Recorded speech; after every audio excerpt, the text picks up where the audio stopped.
Hello दोस्तों, मैं JP आनंद math परिवार में आप लोग को स्वागत है। आज हम लोग खान सर के बायोलॉजी का पीडीएफ चैप्टर कोशिका का पार्ट 2 वीडियो देखेंगे, जिसमें हम पार्ट 1 में जो है माइटोकॉन्ड्रिया और कोशिका क्या होता है इन सभी के बारे में देखे हैं। अगर मेरा वीडियो पिछला नहीं देखे हैं तो जाकर आप जो है देख लें, ताकि जो है इस वीडियो जो है समझ में आ जाए। तो देरी नहीं करते हैं, चलते हैं। अगर मेरे चैनल पर नए होंगे तो मेरे चैनल को जो है सब्सक्राइब करें। तो चलते हैं, देरी नहीं करते हैं। आज जो है सबसे पहला जो है टॉपिक है अंतःपरदवी जालिका, जिसको हम लोग इंग्लिश में इंडोप्लाज्मिक रेटिकुलम कहते हैं, शॉर्ट में ईआर कहते हैं। तो उसके बारे में जानेंगे। तो यह क्या होता है इसे जानते हैं। ये जो होता है यह झिल्लियों का एक जाल होता है, जो केंद्रक झिल्ली तथा कोशिका झिल्ली के मध्य स्थित होता है। ध्यान रखिएगा, कोशिका में जो होता है झिल्ली होता है, जो झिल्ली जो होता है याद रखिएगा अर्धपरागमय होता है, तो उसका ही एक जो है जाल के रूप में होता है। और ये केंद्रक और कोशिका झिल्ली यानी केंद्रक झिल्ली और कोशिका झिल्ली के मध्य में स्थित होता है। तो याद रखिएगा अंतःपरद जालिका जो होता है केंद्रक झिल्ली और कोशिका झिल्ली के मध्य स्थित होता है। यह कोशिका के से आंतरिक सहायता करता है, अतः इसे कोशिका का आंतरिक कंकाल भी कहा जाता है। ध्यान रखिएगा, ये आंतरिक कंकाल जो है किसे कहा जाता है, तो अंतःपरद जालिका को कहा जाता है। क्यों कहा जाता है? क्योंकि जो है यह कोशिका के अंदर आंतरिक सहारा प्रदान करने का कार्य करता है। और ये जो होता है ध्यान रखिएगा यह दो प्रकार के होता है, और इस दो प्रकार के होता है जो कि हम लोग इसको देखेंगे। पहला का नाम है एसीईआर। एसीईआर मतलब होता है चिकनी अंतःपरद जालिका। याद रखिएगा एसीईआर यानी चिकनी अंतःपरद जालिका। और दूसरा जो होता है रॉग यानी खुरदरी अंतःपरद जालिका। तो बारी बारी से पढ़ते हैं। देखिए स्मूथ यानी चिकनी, यह कार्बोहाइड्रेट एवं वसा का निर्माण करता है। ध्यान रखिएगा जो अंतःपरद जालिका में जो होता है स्मूथ अंतःपरद जालिका, यह कार्बोहाइड्रेट एवं वसा का निर्माण करता है। और ये जो होता है आपस में कोशिका झिल्ली के आसपास जो होता है कम अस्थाई होता है, यानी अस्थाई रूप से जो है यह नहीं रहता है। तो याद रखिएगा। उसके बाद जो है आर जो होता है यह आर से मतलब खुरदरी होता है, और आर से कोडिंग के टाइप से याद कर सकते हैं राइबोसोम। तो यह राइबोसोम में पर होता है और यह प्रोटीन का निर्माण करता है। तो याद रखिएगा आर जो होता है प्रोटीन के निर्माण में सहायक होता है, और यह केंद्रक के आसपास अधिक अस्थायी रूप से होता है, यानी यह केंद्रक के पास जो होता है यह अस्थायी रूप से होता है। याद रखिएगा। और इधर जो देख रहे हैं चित्र में, तो ये जो पीला कलर देख रहे हैं यही जो है आर यानी रॉग इंडोप्लाज्मिक रेटिकुलम है। चित्र से देख लेते हैं। ये जो छोटा छोटा जो देख रहे हैं ये चित्र में दाने दाने, तो यही जो होता है राइबोसोम होता है। तो याद रखिएगा। और अंतःपरद जालिका जो देख रहे हैं यह चित्र जो देख रहे हैं यही जो है अंतःपरद जालिका होता है। याद रखिएगा। और ये जो देख रहे दिखाइए दिए हैं। उसके बाद हम लोग जो है राइबोसोम के बारे में पढ़ेंगे। तो राइबोसोम क्या होता है से जिसके बारे में देखते हैं। देखिए राइबोसोम यह कोशिका के अंदर का सबसे छोटा अंग होता है। तो याद रखिएगा जो कोशिका के अंदर का सबसे छोटा अंग कौन होता है, तो राइबोसोम होता है। यह प्रोटीन का निर्माण करता है। ऊपर भी हम देखे हैं कि जो राइबोसोम जो होता है यानी आर जो है यह राइबोसोम में होता है और प्रोटीन का निर्माण करता है। तो याद रखिएगा जो राइबोसोम जो होता है प्रोटीन के निर्माण में काम आता है, अतः इससे प्रोटीन का भी फैक्ट्री कहा जाता है। तो प्रोटीन के फैक्ट्री याद रखिएगा राइबोसोम को कहा जाता है। क्वेश्चन पूछता है जो प्रोटीन का फैक्ट्री जो है किसे कहा जाता है, तो राइबोसोम को कहा जाता है।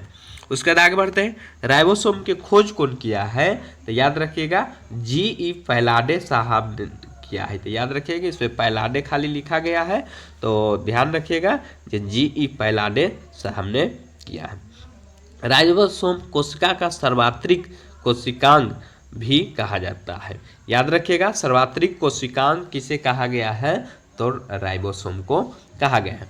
राइबोसोम में कोशिका झिल्ली नहीं होता है। याद रखिएगा जो राइबोसोम में जो होता है कोशिका झिल्ली नहीं होता है, और राइबोसोम जो होता है सबसे छोटी कोशिकांग होता है। याद रखिएगा जो कोशिका का सबसे छोटा अंग कौन होता है, तो राइबोसोम होता है।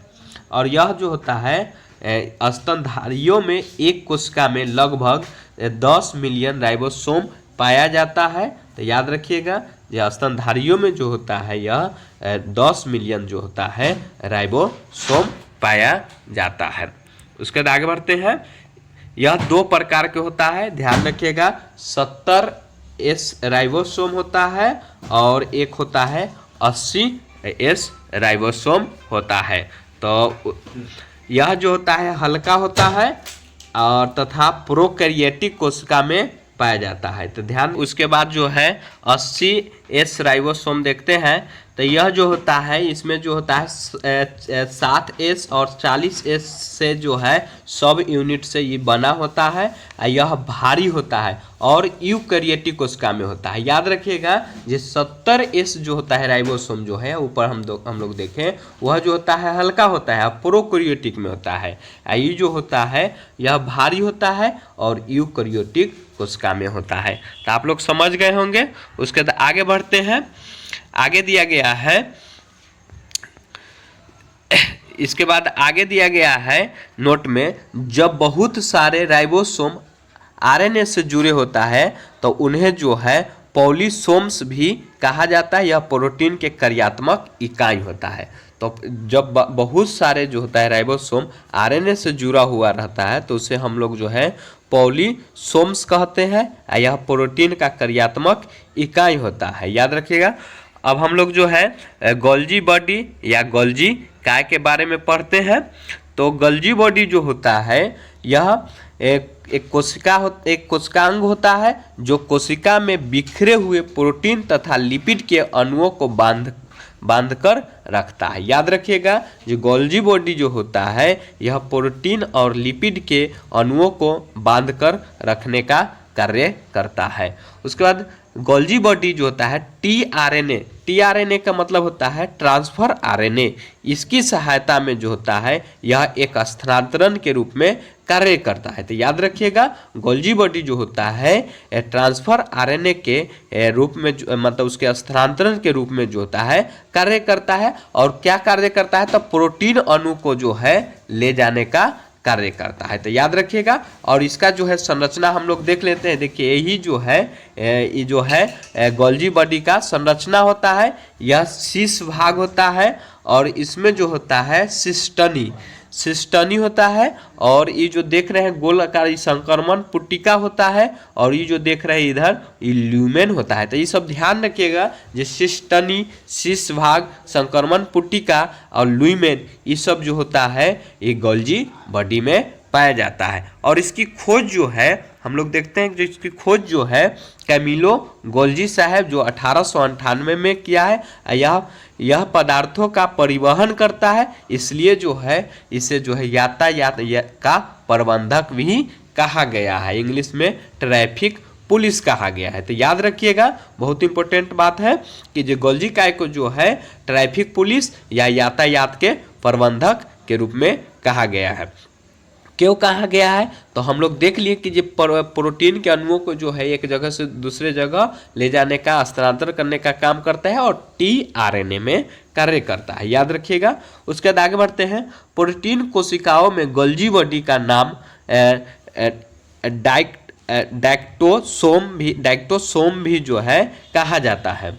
डायक्टोसोम यह केंद्रक के आसपास उपस्थित होता है। तो ध्यान रखिएगा यह जो होता है गोल्जी बॉडी जो होता है केंद्रक के आसपास उपस्थित रहता है। अब है गोल्जी बॉडी टूटने से लाइसोसोम तथा रसधानी का निर्माण होता है। तो याद रखिएगा, गोल्जी बॉडी के टूटने से जो होता है लाइसोसोम एवं रसधानी का निर्माण होता है। यह कोशिका का मुख्य स्रावन अंग है। तो याद रखिएगा, जो कोशिका का मुख्य स्रावन अंग जो है किसे कहा जाता है, तो याद रखिएगा गोल्जी बॉडी, यानी गोल्जी बॉडी को कहा जाता है। उसके बाद आगे बढ़ते हैं। अब है सेंट्रोसोम, जिसको हम लोग जो है तारक काय कहते हैं। यह क्या होता है जिसके बारे में जानते हैं। यह कोशिका विभाजन का काम करता है। यह मस्तिष्क में विभाजन नहीं होता है। याद रखिएगा, ये कोशिका विभाजन के काम जो है सेंट्रोसोम यानी तारक काय का होता है, और यह मस्तिष्क में नहीं पाया जाता है। याद मस्तिष्क में नहीं पाया जाता है, और तंत्रिका तंत्र के विभाजन ये जो होता है ये जो है नहीं कर पाता है। हम लोग जानते हैं कि मनुष्य का एक बार जब कोशिका विभाजन हो जाता है बचपन में, तो उसके बाद जो है कोशिका विभाजन तंत्रिका तंत्र में नहीं हो पाता है। याद रखिएगा, क्योंकि जो होता है मस्तिष्क में यह तारक काय जो होता है नहीं पाया जाता है, इसलिए जो है यह विभाजन नहीं कर पाता है। याद रखिएगा, जो यह केवल जो होता है जंतु कोशिका में पाया जाता है। तो याद रखिएगा, क्वेश्चन पूछा जाता है जो तारक काय जो होता है केवल जंतु कोशिका में ही पाया जाता है। ध्यान रखिएगा। उसके बाद आगे बढ़ते हैं। जिस पादप कोशिका में कोशिका विभाजन सेल प्लेट के द्वारा होता है। याद रखिएगा, जो पादप कोशिका में जो होता है कोशिका विभाजन जो होता है सेल प्लेट के कारण होता है। सेंट्रोसोम की खोज यानी ब्रॉडेन ने किया था, और थियोडोर यानी बोवेरी ने किया था। तो याद रखिएगा, तारक काय के मेन रूप से जो है खोज जो है बोवेरी ही देता है। तो याद रखिएगा, बोवेरी ही किया था। उसके बाद आगे बढ़ते हैं। यही है तारक काय। देख लीजिए चित्र में के अनुसार जो ये जो होता है, ये देख रहे हैं, ये बीच वाला भाग यही जो है सेंट्रोसोम होता है। उसके बाद आगे बढ़ते हैं लाइसोसोम। अब लाइसोसोम क्या होता है जिसके बारे में जानते हैं। लाइसोसोम यह कोशिका के अंदर पाचन का कार्य करता है। तो लाइसोसोम जो होता है कोशिका के अंदर जो होता है पाचन का कार्य करता है। याद रखिएगा, इसके अंदर जल अपघटक एंजाइम पाया जाता है। तो याद रखिएगा, लाइसोसोम जो होता है ये जल अपघटक के कार्य करता है, यानी कोशिका अंदर जो होता है पाचन के कार्य करता है। और लाइसोसोम की खोज जो है आगे दिया होगा कि जे डी डुबे ने किया था। कोशिका के अंदर कोई अंग यदि काम नहीं करता है तो यह अंग नष्ट कर देता है। याद रखिएगा, जब कोशिका के अंदर जो है कोई अंग अगर जो नहीं कार्य करता है तो यह जो होता है लाइसोसोम जो होता है उसको जो है उस अंग को जो है नष्ट करने का कार्य करता है। और चित्र के अनुसार देख लीजिए, यही जो है ये जो चित्र देख रहे हैं यही है लाइसोसोम, जिसमें जो है मेम्ब्रेन होता है, लुमेन होता है, डाइजेस्टिव एंजाइम होता है, जिसमें जो पाचन देख रहे हैं ये पाचक एंजाइम होता है। ये जो छोटा छोटा जो दाना के रूप में देख रहे हैं यह प्रोटीन्स होता है, और एंजाइम सबस्ट्रेट होता है। ये भी जो है ये सब देख रहे हैं पीला नहीं ब्लू कलर जो देख रहे हैं ये जो होता है मतलब डाइजेस्टिव एंजाइम होता है। जब पूरी कोशिका कार्य नहीं करता है तो यह कट जाता है, जिससे पूरी कोशिका नष्ट हो जाती है। अतः इसे आत्महत्या का थैली कहा जाता है।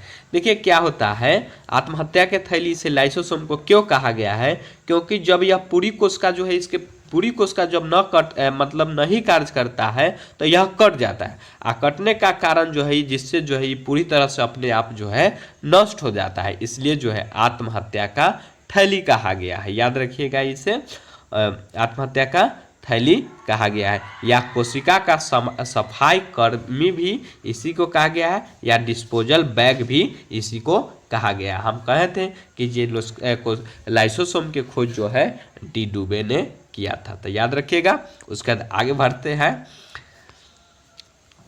आरबीसी के अंदर लाइसोसोम नहीं पाया जाता। याद रखिएगा, आरबीसी के अंदर जो होता है क्या नहीं पाया जाता है, तो लाइसोसोम नहीं पाया जाता है। अतः आरबीसी के मरने के बाद स्प्लीन यानी प्लीहा एवं तिल्ली में पाया जाता है, जिस कारण स्प्लीन को आरबीसी का कब्र कहा गया है। तो याद रखिएगा जो आरबीसी को जो है कब्र जो है किसे कहा गया है, तो स्प्लीन यानी तिल्ली को कहा या पीलिया को कहा गया है।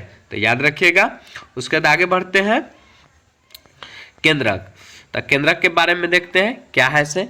केंद्रक जिसको हम लोग जो है इंग्लिश में न्यूक्लियस कहते हैं, इसकी खोज रॉबर्ट ब्राउन ने किया था। केंद्रक के खोज जो है रॉबर्ट ब्राउन, यह कोशिका को नियंत्रण करता है, अतः इसे कोशिका का दिमाग कहा गया है। तो याद रखिएगा जो कोशिका का दिमाग किसे कहा गया है, तो केंद्रक को कहा गया है। इसमें 80% जो होता है प्रोटीन होता है। तो याद रखिएगा जो 80% जो होता है यह प्रोटीन पाया जाता है। केंद्रक किसी भी कोशिका में सबसे बड़ा कोशिकांग होता है। तो याद रखिएगा जे यह जो होता है सबसे बड़ा कोशिकांग होता है। तो याद रखिएगा जे केंद्रक जो होता है सबसे बड़ा कोशिकांग होता है। अब नोट दिया गया है इंसानों में आरबीसी यानी लाल रुधिर कणिका को बिना दिमाग वाली कोशिका भी कहा गया है। इसमें केंद्रक नहीं पाया गया है। तो याद रखिएगा जे आरबीसी को जो है बिना दिमाग वाली कोशिका कहा गया है। पादप में शिव कोशिका को बिना दिमाग वाली कोशिका कहा गया है। तो याद रखिएगा शिव कोशिका को जो है पादप में जो है बिना दिमाग वाली कोशिका कहा गया है, और इंसानों में जो है आरबीसी को जो है मतलब बिना दिमाग वाली कोशिका कहा गया है। केंद्रक का अध्ययन याद रखिएगा कैरियोलॉजी कहा गया है। तो याद रखिएगा केंद्रक के अध्ययन को जो है क्या कहा गया है, कैरियोलॉजी कहा गया है। और देख लीजिए चित्र जो है यही जो है केंद्रक है यानी न्यूक्लियस है। न्यूक्लियस जो है इसमें दो भाग हो जाता है, न्यूक्लियोफोर और क्रोमैटिन होता है। देखिए ये जो होता है ये देख रहे हैं चित्र, ये न्यूक्लियोफोर होता है और ये जो है क्रोमैटिन होता है। तो हम लोग जो है यहाँ वीडियो को रोक देते हैं। तो मेरा वीडियो अच्छा लगा होगा तो मेरे चैनल को जो है सब्सक्राइब करें और दोस्तों के साथ शेयर करें। थैंक यू, धन्यवाद। जय हिंद, जय भारत।